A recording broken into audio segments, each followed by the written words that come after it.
Stephen Crowder is a broadcaster and radio host in the US. Stephen, thanks very much for your time this afternoon with us here on Sky News. Let me start by asking, will a travel ban prevent extremism? Oh, well, that would be a question for Homeland Security. As far as protests or banning Donald Trump from speaking in the UK, I certainly don't think that'll help measures any. I believe in a form of more ideas, of more dialogue, not less. Listen, this isn't a ban. It's important that people understand that there's a difference between a ban and a 90-day moratorium on non-residents in the United States. It's important that people get that right, because then they're going to look at these on a case-by-case basis. You saw that with the green card holders. Every single one of them has now been allowed into the United States. So this is a moratorium put on refugees from 7 specific countries as laid out by Barack Obama through a bill that he signed into law in 2015. So it's really easy to say, hey, Donald Trump's banning Muslims. No, he's not. And because he's not, of course he should have a spot at the table to speak with your representatives there. The green card issue, it's been resolved now, but there seems to be a complete lack of planning in the announcement of it, because it initially did apply to anyone who was a green card holder in the US. Should a bit more thought not go into this, considering the topic?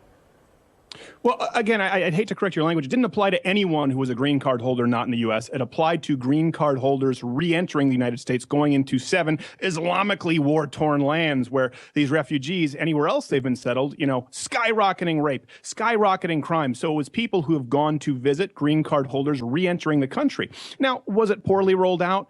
Absolutely. Was it poorly planned? Yeah. Has that been remedied? Yes, but it's also not unconstitutional or unprecedented to include green card holders in a temporary moratorium like this. So I just think it's important that the media get their facts correct. It's not a ban. This was started. These wheels were put in motion by Barack Obama. The green card holders have been allowed into the country, and all of this has happened before. Under Barack Obama with the Iraq freeze, under Jimmy Carter in 1980 with the Iran visa freeze. None of this is unprecedented, but everyone wants to protest and throw fits, as you see across the country and from what I'm hearing across the UK, because Donald Trump's the big, mean, bad racist. But no one cared when everyone else has done this. It's happened plenty of times. Was Barack Obama not responding to a real threat? It was when 2 Iraqi refugees were implicated in a bomb-making in Iraq that targeted US troops. He then requested a slowdown in processing new applications. This is a 90-day ban. It may not be a ban past 90 days, but it is a 90-day ban on anyone who lives in those 7 countries coming to the US.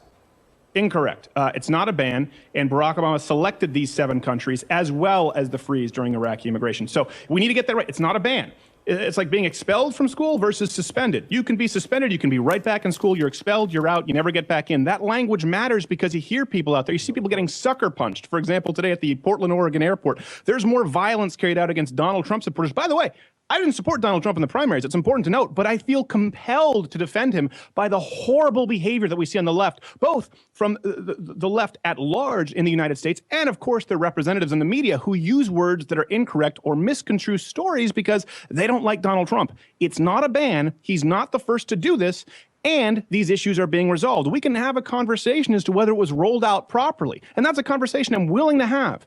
But it is not a ban. It's a temporary moratorium. And by the way, I don't know that I would have a problem on a more long-term ban from people coming from these countries. As we've seen in the UK, as we've seen in Germany, you have 55% of people in the UK who support a full burqa ban. More in Sweden, less than 26% in the United States, because Brits and people in Europe right now have experienced what's occurred with mass refugee migrants making their way, being settled in the countries where they don't assimilate into the culture, and they have rejected it. A lot of Americans don't know what that kind of a hell looks like. We need to be careful. We need to be bringing in people who respect the Constitution of the United States, the rule of law, and who want to become Americans. This is a temporary moratorium, but I have no problem with banning people who want to come to this country and bring their old laws with them as opposed to respecting the new. Did Rudy Giuliani not, and I quote, when he first announced it, he said, Giuliani, Trump asked me how to do a Muslim ban legally. Yeah, what do you want me to do? Giuliani says stuff. But we're talking about law. Implies right? that President Trump did refer to it as a ban. Well, no, that's what Giuliani said that Trump asked about, right? These aren't official documents. It's not like WikiLeaks. It's not like Hillary Clinton's emails. Giuliani is saying Donald Trump said something. There's a multitude of places where there could have been a breakdown in communication. Where there is not a breakdown in communication, Mr. McLeod, is you and I right now, where we're talking. And I'm clarifying that a temporary moratorium is not a ban. So I don't want to be put on the hook for words that Donald Trump may or may not have said because Rudy Giuliani gave an interview on Fox News. I obviously can't respond to that, just like I wouldn't ask you to respond for something Nigel Farage was said to have spoken one time in private. It's not a question I can answer. Okay, Stephen, where you are, do people love Trump? And we have to admit that he is enacting exactly what he said he'd do to the people who voted for him. Do they love him, and are they behind him? Because the protests in the streets in this country and also in the US, there's a lot of people getting out there protesting in the streets. Are the people who backed him as animated about this? Well, that's a good question. Of course, the violent protests that we see, right? The big difference between the left and the right is you look at the Tea Parties, they actually enacted political change. They primaried their own candidates in their own party versus, you see the Women's March, Occupy Wall Street, the protests at airports where people are getting sucker punched and they're getting bludgeoned. So that's never okay, wherever that occurs. I think we could agree on that. I think if you were to hold the election today, Donald Trump would win by a much larger margin. I think most people went into that voting booth and said, well, Donald Trump, he's not Hillary, and voted for him. There wasn't a ton of enthusiasm for either candidate. But the left has behaved so poorly in questioning the results, in questioning the legitimacy of the president, in creating all of these violent protests, or the Women's March where they were wearing vagina hats on their head and they were talking about LGBTQ, AAIP, and a silent F, and these fringe social justice warrior leftist movements that one time only remained in the deepest, darkest bowels of society have now become the mainstream progressive platform. And so I think you've seen a lot of Americans